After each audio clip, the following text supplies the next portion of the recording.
Outdoor conference championships for college track and field are over, and that means we're very close to crowning a brand new national champion. But for the most part, we kind of have a good idea who's going to pull it off. Because you can't win a national championship without having national qualifying athletes, specifically the kind that are way faster than everybody else. It's why I was paying attention to the SEC conference meet when Jordan Anthony went off and won the 100 and the 200. Because that is the type of stuff that's likely going to show up at the Nationals. Then Jamezia Ford did the exact same thing for South Carolina. Both of those teams are clearly going to be there on the boards when the dust settles.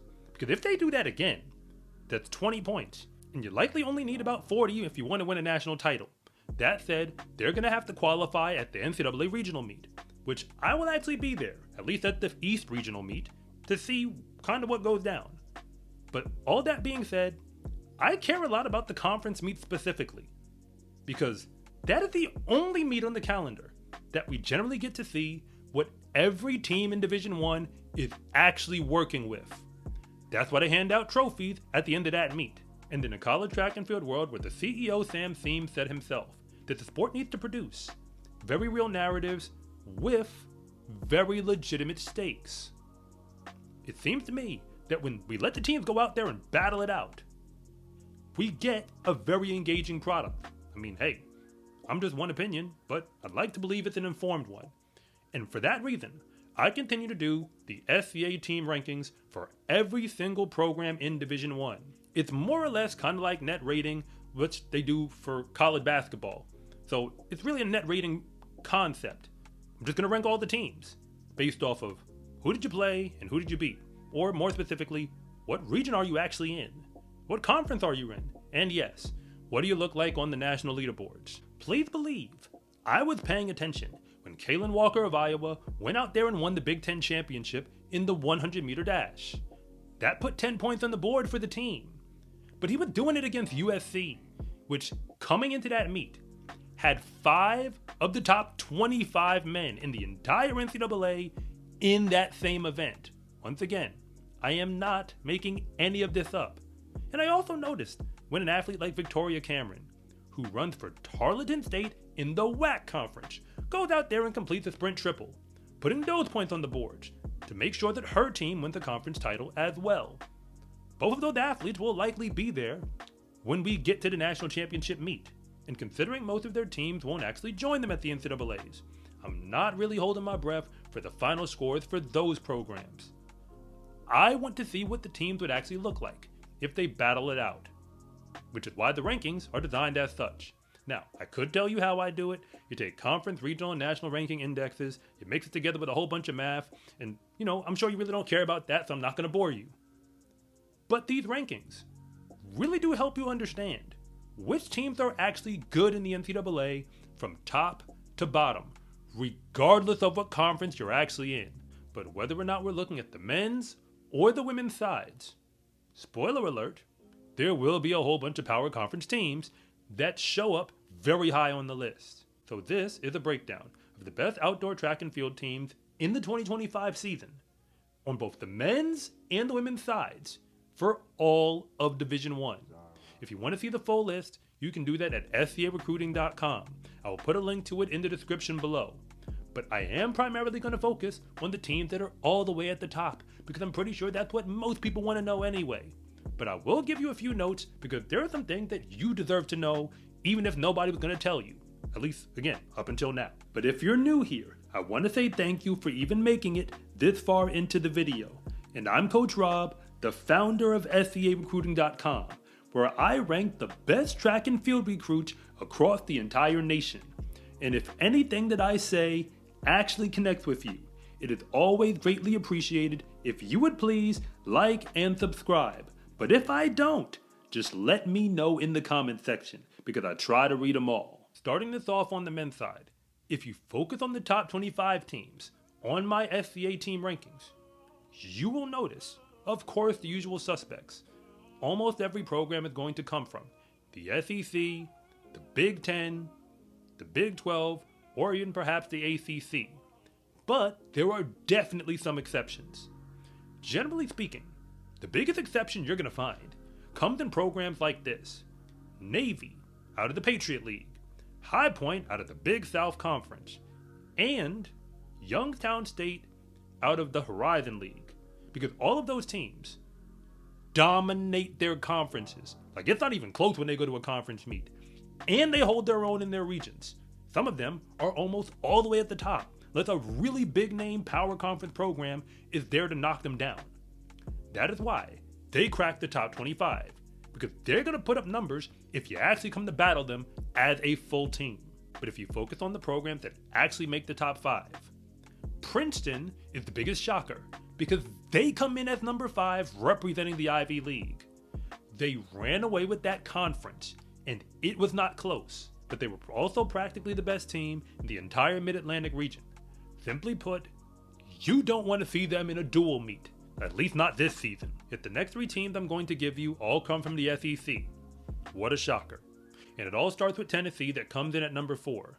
They have the fastest 4x1 in the nation, which tells you that that program is clearly a whole lot stronger when they compete together than if you were to focus on any one individual.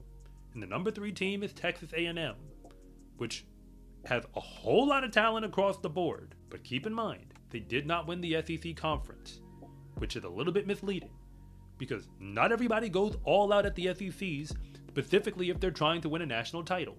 And on the other end, multiple regions have teams that make up the SEC, even though the name itself says Southeastern Conference, which is another discussion for another day. But in hindsight, I shouldn't be surprised that the Arkansas Razorbacks come in at number 2.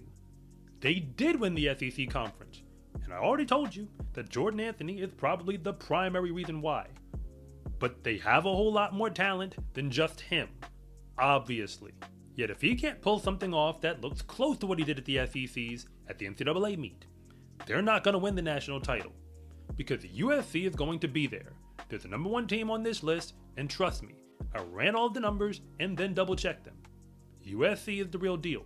It explains how they won the NCAA Indoor Championship, and why when we got outdoors, between the sprints, the jumps, and the hurdles, they put up numbers on the board that are almost better than any other program, especially when we look at the short sprints, because I already told you, in the 100-meter dash alone, you can't win much of anything without going through them, because they have so many fast guys, their names aren't even relevant anymore.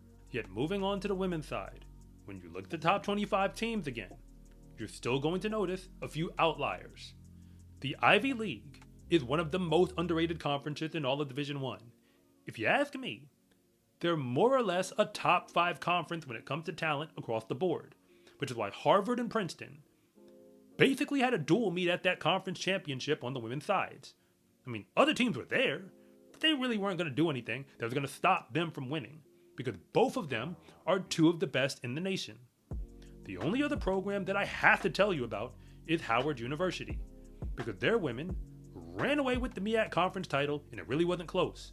But that's because they're also incredibly dominant in the Mid-Atlantic region. But amongst the top 5 programs on my list are still the usual suspects. Oregon comes in at number 5, which proves that not having Jaden Mays to compete for them anymore, at least in the sprints, isn't really a problem. Because Oregon has, for the most part, always been a distance program, and they're definitely taking care of business on that side. But ironically, in the Big Ten, the Big Ten that now has Oregon and USC in it, USC is team number 4, who's at least as good, if not better, in the sprinting events, as Oregon is in the distance events. That's how they went 1, 2, 3, and then 1, 2, 3, 4 between the 100 and the 200 at the Big Ten conference meet, which is incredibly hard to do. And they still have other fast athletes who were not competing in those races on their roster. Just saying. The Lady Razorbacks of Arkansas get the number 3 spot, and I'm really not surprised anymore that they came out this high on the list again. They still have the fastest 4x4 in the nation on the women's side. But they also have Rachel Glenn still competing for them. Simply put, between the high jump and the 400 hurdles, she's one of the best in the entire nation.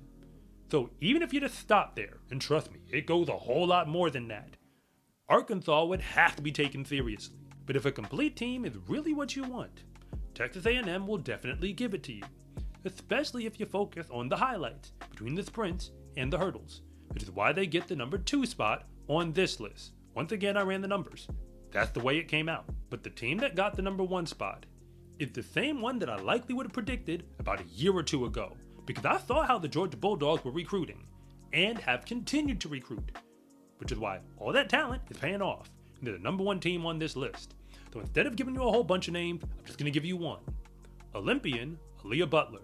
She's the fastest woman in college in the 400-meter dash, and it's really not all that close.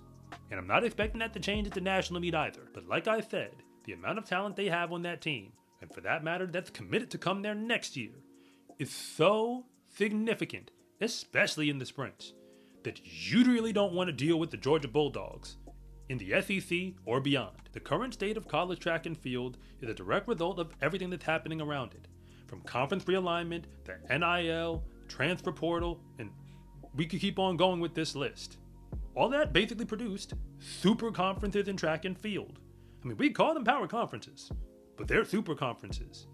When it comes to the national meet, at least the way we do it right now, if you're not in the Big Ten, or the SEC, or maybe the Big 12, no shade to the ACC, just being honest, you're likely not going to win a whole lot, just saying. But if you let the entire team go out there and compete, just like we do at the conferences, you are going to see some upsets. Because I will continue to say it for as long as it seems to be true. The lanes on a track really don't discriminate. They don't care what uniform you're wearing, what school you compete for, or what conference you're in. You just have to go out there and put up numbers on the boards. And all of these teams and the athletes wearing those uniforms have been taking care of business all season long. You actually made it all the way to the end of this video. I do have to admit that thank you doesn't do it justice anymore, because you are a real one. And if you want more from me beyond this video, on SCArecruiting.com, you can get a ton of resources, like my free recruiting guide, online courses, and much more, including the option to meet with me one-on-one, where my specialty is helping you figure out which schools might actually be the best fit for you. And if nothing else, and you really just want to see more content like this, it is always greatly appreciated if you would please like and subscribe.